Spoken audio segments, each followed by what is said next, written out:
नमस्कार दोस्तों। एक समय की बात है, एक लड़की गांव में रहा करती थी जिसका नाम था मेनका।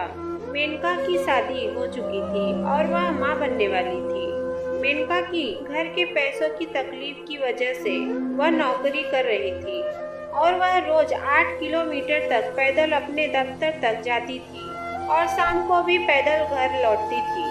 रोज की तरह वह अपने घर लौट रही थी। आते समय मेनका को बहुत जोर से प्यास लग रही थी। उसने अपने आसपास की सारी दुकानें देखी पर सारी बंद थी। फिर मेनका चलते चलते एक तालाब पर आ पहुंची। फिर मेनका ने उस तालाब से पानी निकालकर अपनी प्यास बुझाई।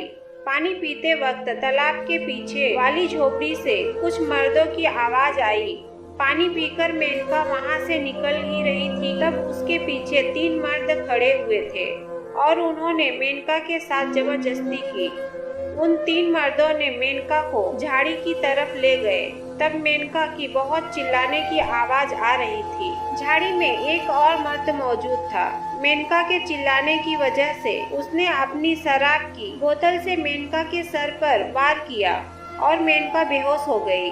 झाड़ी में मौजूद 4 मर्दों ने उसके साथ बलात्कार किया। बलात्कार करने के बाद एक मर्द ने उसकी सांसें महसूस की। उन्हें लगा कि वह मर चुकी है। तब एक मर्द ने झाड़ी से बाहर जाकर देखा कि कोई आ रहा है कि नहीं।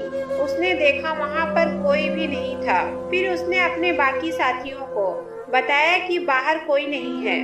फिर चारों मर्दों ने मिलकर मेनका को फांसी पर लटकाने की सोची और उन्होंने मेनका को फांसी पर लटका दिया। रस्सी के जोर पकड़ने की वजह से मेनका के अंदर वापस जान आ गई थी। मेनका बहुत तड़प रही थी। मेनका के कोख में 7 महीने का बच्चा था। दम तोड़ते समय मेनका के कोख से बच्चा निकल पड़ा और उसके कोख से बच्चा लटक रहा था। मेनका के साथ साथ उसका बच्चा भी मर चुका था। उसी समय वो 4 मर्द फौरन ही वहां से फरार हो गए। फिर उसके अगले ही दिन कुछ महिलाएं वहां तालाब पर पानी निकालने गए और फिर उन्होंने देखा कि मेनका पेड़ पर लटक रही थी और उसका बच्चा भी उसके कोख से लटक रहा था और वह दोनों मर चुके थे। फिर उन महिलाओं ने पुलिस को ये घटना बताई।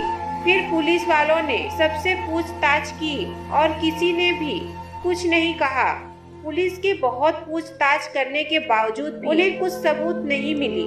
फिर मेनका के मेडिकल टेस्ट से यही पता चल पाया कि मेनका के साथ किसी 4 मर्द ने बलात्कार किया, पर उन्हें ये नहीं पता चल पाया कि वह 4 मर्द कौन थे। फिर कुछ महीने बाद कुछ सबूत न मिलने के कारण पुलिस वालों ने इस केस को बंद कर दिया। फिर बहुत साल गुजर गए। मेनका के गुजरने के बाद कोई भी उस तालाब पर पानी लेने नहीं जाता, क्योंकि हर इंसान को वहाँ तालाब के कुछ गुनगुनाने की आवाज आती थी, इसलिए वहाँ पर पानी लेने कोई नहीं जाता था। ऐसे ही बहुत साल गुजर गए और तालाब के पास वाले पेड़ को काटकर उस जगह पर बहुत सारे घर बना दिए गए। पेड़ के पास वाले मकान में एक अकेला आदमी रहता था जिसका नाम था मनोहर। एक दिन रोज की तरह मनोहर अपने दफ्तर से लौटकर अपने घर में सो रहा था। तभी आधी रात को उसे दरवाजा खटखटाने की आवाज आई, पर उसने दरवाजा नहीं खोला। तभी उसने अपने दरवाजे के पास वाली खिड़की को खोली और तब उसने देखा कि एक गर्भवती महिला उसके सामने खड़ी थी और वह पूरे घाव से भरी हुई थी और उसके मुंह से खून टपक रहा था। अचानक मनोहर घबरा गया और डर के मारे पीछे वाले दरवाजे से भाग गया। ऐसे ही वहाँ पर सारे घर में एक घटना हो रही थी।